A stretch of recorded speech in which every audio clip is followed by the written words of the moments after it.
Forex ટ્રેડિંગમાં invest કરવાથી વધારો નફો મળશે એમ જણાવી ફરિયાદીથી 56,92,000 રૂપિયાની છેતરપિંડી કરનાર જે આરોપી છે એમની ધરપકડ સાયબર સેલ દ્વારા વડોદરા ખાતેથી કરવામાં આવ્યું છે.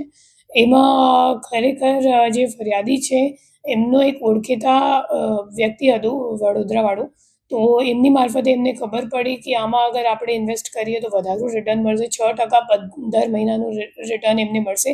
તો એમ જણાવી એવી લાલચ આપી. પછી એમની મુલાકાત જે આપણે અટક કરેલ આરોપી છે ગોસ્વામી, સોમપુરી ગોસ્વામી, એમની સાથે એમની ઓળખ થઈ અને પછી સોમપુરી ગોસ્વામીએ એમની 56,92,000 રૂપિયા 3 બેંક એકાઉન્ટમાં લઈને અને પછી એમને કંઈક વિડ્રો કરવા દીધું નથી અને એવી રીતે એમની સાથે છેતરપિંડી કરવામાં આવ્યું છે. હવે તપાસ દરમિયાન એ બહાર આવ્યું છે કે જે 3 એકાઉન્ટ છે એ 3 એકાઉન્ટમાં 50 જેટલા એનસીસીઆરબી કમ્પ્લેન્ટ અને 10,02,00,000 રૂપિયાની ટોટલ ફ્રોડ અમાઉન્ટની હકીકત સામે આવ્યું છે. અને એના સિવાય જે નાસ્તા ફરતા આરોપીઓ છે એમાં જે મુખ્ય આરોપી છે લવીશ ચૌધરી, એમને ઉપર ઓલરેડી એક ઈડીનો ગયા વર્ષમાં મોટું કેસ કરવામાં આવ્યું હતું, જેમાં 400 કરોડ રૂપિયા ઈડી દ્વારા ફ્રીઝ કરવામાં આવ્યું છે. એમાં આપણી જે ફરિયાદી છે એમના પણ અકાઉન્ટ એમાં સંડોવાયેલ છે અને આપણી સુરત સાયબર સેલ દ્વારા ઈડી સાથે સંકલનમાં રહીને જે વિક્ટિમ છે એમને એમનો રૂપિયો પરત મળી જાય એવી આપણી પ્રયત્નો ચાલુ છે. કેવી રીતે વિશ્વાસમાં લેતો હતો આ ઇન્વેસ્ટમેન્ટ કરવા માટે?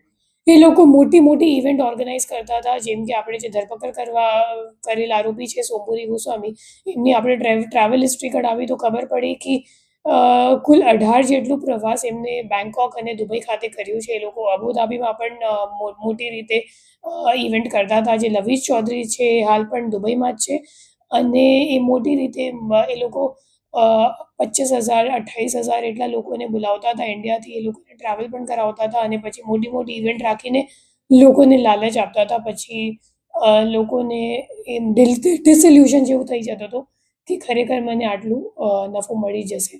પછી હવે ગયા મહિનામાં જ્યારે હિમાચલ પ્રદેશમાં ઘણા બધા એફઆઈઆર નોંધવામાં આવ્યું ત્યારે ખબર પડી કે એ લોકો ખરેખર લોકો સાથે ફ્રોડ કરે છે અને પછી એની તપાસ ઈડીને સોંપવામાં આવી હતી. કેટલા લોકો અત્યાર સુધી આ ફ્રોડમાં આવ્યા છે? તો આપણી પાસે જે એક જ વિક્ટિમ આવ્યા છે એમની જે 3 એકાઉન્ટમાં પૈસા ગયા છે એ 3 એકાઉન્ટમાં 50 જેટલા એનસીસીઆરપી કમ્પ્લેન્ટ નોંધાયેલ છે અને 10 કરોડ જેટલાની ફ્રોડ આપણા કેસમાં સામે આવ્યું છે. એમ આપણે ઈડીની અગર તપાસ જોઈએ, કેમ કે જે મુખ્ય આરોપી છે એ સેમ છે લવીશ ચૌધરી નામનું, અને એમને વિરુદ્ધ રેડ કોર્નર નોટિસ પણ જાહેર કરવામાં આવી ગયું છે. આનો મુખ્ય રોલ શું હતો ને કેટલા